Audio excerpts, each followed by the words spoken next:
Sir Jagan నేను press meet పెట్టి చాలా అంశాలు ప్రస్తావించారు. అంటే జగన్ ప్రెస్ మీట్ హైలైట్స్ ఏంటి సార్?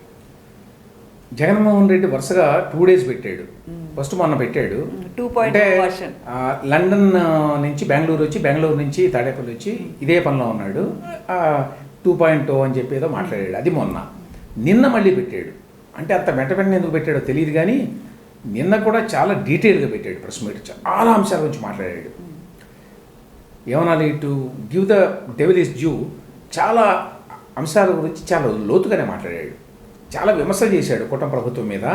ఆ విమర్శ కరెక్టా కాదా అనేది పక్కన పెడితే ఓవరాల్గా చాలా అంశాలు మాట్లాడాడు. చాలా రెలవెంట్ అంశాలు మాట్లాడాడు అని మాత్రం చెప్పాలి. ఓకే, అంటే చాలా అంటే లెక్కలు కూడా కంపేర్ చేస్తూ, అంటే చంద్రబాబు గవర్నమెంట్ ఉండేటప్పుడు ఎలా ఉన్నాయి, మా గవర్నమెంట్ ఉండేటప్పుడు ఎలా ఉన్నాయని కంపేర్ చేస్తూ కూడా చాలా క్లియర్గా వివరించారు. మొన్న చంద్రబాబు నాయుడు ఏదో ఒక మీటింగ్లో కొన్ని చాట్స్ వేసి చూపించాడు. అవన్నీ తప్పులు అని చెప్పడానికి వేశాడు. ఇప్పుడు ప్రాబ్లం ఏంటంటే ఎవరు ఏది హైలైట్ చేయాలనుకుంటున్నారో వాళ్ళు అది హైలైట్ చేస్తున్నారు. అంటే జగన్మోహన్ రెడ్డి ప్రభుత్వంలో ఉన్నప్పుడు తనకు అనుకూలంగా ఉండే లెక్కలన్నీ తీసి చూపించి గత ప్రభుత్వం చండాలంగా చేసిందని చెప్పేవాడు. ఇప్పుడు కూడా కూటమి ప్రభుత్వం అదే పనిచేస్తుంది. వాళ్ళు కూడా సెలెక్టివ్గా ఏదో కొన్ని చూపించి ఈయన చాలా గందరగోళం చేశాడు, ఘోరం చేశాడు, దారుణాలు చేశాడు అని వాళ్ళు చెప్తున్నారు. అయితే ఒక పాయింట్ ఏంటంటే ఈయన ఫర్ ఎగ్జాంపుల్ క్యాపిటల్ ఎక్స్పెండిచర్ గురించి మాట్లాడాడు. క్యాపిటల్ ఎక్స్పెండిచర్ అంటే ఏంటి? ఎసెట్ క్రియేషన్ కోసం గవర్నమెంట్స్ చేసే ఖర్చు. ఎసెట్ క్రియేషన్ అంటే ఒక బ్రిడ్జ్ కట్టడం, ఒక ఫ్యాక్టరీ కట్టడం, అంటే 4 కాలాల పాటు ఉండేదన్నమాట. అది క్యాపిటల్ ఎక్స్పెండిచర్ అంటారు దాన్ని. మామూలుగా ప్రభుత్వాల్లో రెవెన్యూ ఎక్స్పెండిచర్ అంటారంటే రోజువారీ ఖర్చులు. ఆ రోజువారీ ఖర్చులకి డబ్బులన్నీ అయిపోతున్నాయి గవర్నమెంట్స్కి. ఎందుకంటే గవర్నమెంట్ ఎంప్లాయీస్కి జీతాలు, పెన్షన్లు, ఆఫీసులు, మెయింటెనెన్స్లు అట్లా అయిపోతుంటాయి. క్యాపిటల్ ఎక్స్పెండిచర్కి ఎక్కువ పెట్టరు మామూలుగానే.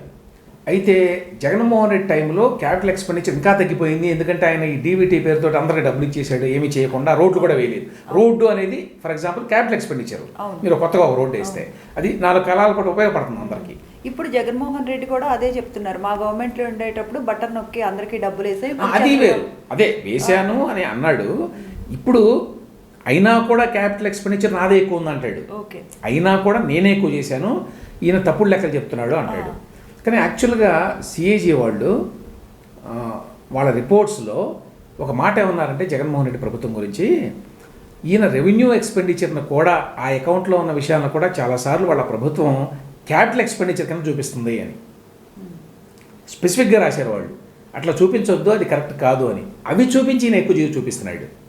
సార్ జగన్మోహన్ రెడ్డి డీబీటీ ద్వారా మా గవర్నమెంట్లో ఉండేటప్పుడు చాలా డబ్బులు ఇచ్చాము, ఇప్పుడు గవర్నమెంట్ ఇవ్వట్లేదు, ప్రజలకు అందాల్సిన డబ్బులు అందట్లేదు అని కూడా ఇంకొక అంశాన్ని ప్రస్తావించారు. అవును, పదే పదే జగన్మోహన్ రెడ్డి ఏం చేస్తాడంటే 2.5 లక్షల కోట్లు 5 సంవత్సరాలు ఇచ్చాను నేను ప్రజలకి బటన్ నొక్కి అని పదే పదే చెప్తుంటాడు. ఆల్మోస్ట్ ఎవ్రీ ప్రెస్ మీట్లో చెప్తాడు ఆ మాట.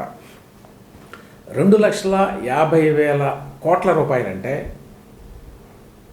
ఏడాదికి 50,000 కోట్లు అన్నమాట ఆయన డీబీటీ ద్వారా జనానికి ఇచ్చింది. అంతే కదా ఆయన మాటల ప్రకారం. నాకు అర్థం కాని విషయం ఏంటంటే అనేక రకాల పథకాల కింద ఆయన ఏడాదికి జనానికి డైరెక్ట్ బెనిఫిట్ ట్రాన్స్ఫర్ అంటే నేరుగా బ్యాంక్ అకౌంట్లోకి వెళ్ళే డబ్బు అన్నమాట. డీబీటీ కింద 50,000 ఖర్చు పెట్టానని చెప్తున్నాడు ఏడాదికి. గమ్మత్ ఏంటంటే ఇప్పుడు ఈ ప్రభుత్వం వచ్చిన తర్వాత జగన్మోహన్ రెడ్డి అమలు చేసినన్ని పథకాలు అమలు చేయట్లా డీబీటీ కింద. ఇంకా దాని మీద విమర్శిస్తూ ఉంటాడని, ఇంకా ఇవ్వలేదు, తల్లికి వందనం ఇవ్వలేదు, అది ఇవ్వలేదు, ఇది ఇవ్వలేదు అని. అది కరెక్టే అవన్నీ. అయితే వీళ్ళు ఒక్క ఓల్డ్ ఏజ్ పెన్షన్ కింద ఇస్తున్నటువంటి అమౌంట్ ఎంతో తెలుసా? జగన్మోహన్ రెడ్డి నెలకి 2,000 ఇచ్చేవాడు. ఇప్పుడు వీళ్ళు పెంచారు, మినిమం 4,000 చేశారు. వేరే వేరే వాళ్ళకి ఇంకా ఎక్కువ ఇస్తున్నారు. ఏదో డిజబిలిటీస్ ఉన్న వాళ్ళకి అట్లా ఏదో పెట్టుకున్నారు, 7,000 వరకు ఇస్తున్నారు. Minimum is 4,000. దాని కింద ఎంత అవుతుందో తెలుసా? ఇప్పుడు ఏడాదికి 33,000 కోట్ల రూపాయలు. అంటే ఒక్క పథకం కింద ఏడాదికి 33,000 కోట్ల రూపాయలు ఇస్తున్నారు. జగన్మోహన్ రెడ్డి ఎంత ఇచ్చానని చెప్తున్నాడు? 50,000 కోట్లు ఇచ్చాను అంటున్నాడు. ఎంత తేడా ఉంది? 17,000 మాత్రమే అన్ని స్కీమ్స్కి కలిపి. నేను చెప్పేది ఒక్క స్కీమ్కి 33,000 కోట్లు అవుతుంది కదా, అంటే చాలా ఎక్కువ. వేరే స్కీములు కనుక స్టార్ట్ అయితే ఇంకా అప్పుడు చాలా ఎక్కువ అవుతుంది ఆబ్వియస్లీ. ఓకే, మరి దాన్ని ఎప్పుడు ఎందుకు గ్రహించడం లేదో తెలియదు. సరే, ఇంకొక అంశాన్ని కూడా ప్రస్తావించారు సార్. జమిలి ఎలక్షన్స్ కోసం కూడా మళ్ళీ ప్రస్తావించారు జగన్మోహన్ రెడ్డి గారు. ఆయన ఏమన్నాడంటే మధ్యలో ఒకసారి జమిలి ఎన్నికలు వస్తాయని అంటున్నారు, అవి ఎంత త్వరగా వస్తే చంద్రబాబుని అంత త్వరగా పంపించారని ప్రజల ఆగ్రహంతో ఉన్నాడు. నాకు అర్థం కాని ఏంటంటే మామూలు వాళ్ళు మాట్లాడుకుంటారు తెలియకుండా. జమిలి ఎన్నికలు అంటే సైమల్టేనియస్ ఎలక్షన్స్, ఒకేసారి జరిగే ఎన్నికలు. గతంలో చాలాసార్లు మాట్లాడుకున్నాము, పేపర్లో వచ్చింది, ఇందులో రహస్యం ఏమీ లేదు. జమిలి ఎన్నికలకు సంబంధించి ప్రభుత్వం ఇప్పుడు తలుచుకుంది పెడదామని. ఇప్పుడు తలుచుకున్నా కూడా 2034 వరకు అది చేయడానికి వీలు లేదు అని చెప్పి అందరికీ తెలుసు. అది ఏమాత్రం ఫాలో అయ్యే వాళ్ళకి, ఎస్పెషల్లీ పొలిటికల్ పార్టీస్కి, ఎందుకంటే వాళ్ళు లెక్కలు వేసుకుంటారు కదా. దాన్ని 29లో దాన్ని ప్రకటించాలి ఇక నుంచి జమిలి ఎన్నికలని. నెక్స్ట్ ఎన్నికలు జరిగేది 34లో.